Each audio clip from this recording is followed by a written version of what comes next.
സ്നേഹത്തെക്കുറിച്ച് നമുക്ക് ബൈബിളിൽ എന്താണ് പറയുന്നത്, ഭഗവത്ഗീതയിൽ എന്താണ് പറയുന്നത്, ഖുറാനിൽ എന്താ പറയുന്നത് നോക്കാം.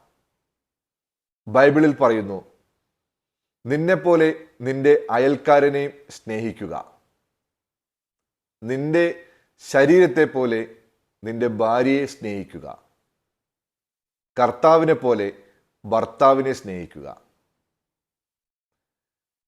സ്വയം സ്നേഹം അനുഭവിക്കുന്നവന് മാത്രമേ മറ്റുള്ളവരെ സ്നേഹിക്കാൻ സാധിക്കുകയുള്ളൂ. ഭഗവത്ഗീതയിൽ പറയുന്നു, നിന്റെ ഉള്ളിൽ തന്നെയാണ് നിന്റെ ശത്രുവും മിത്രവും.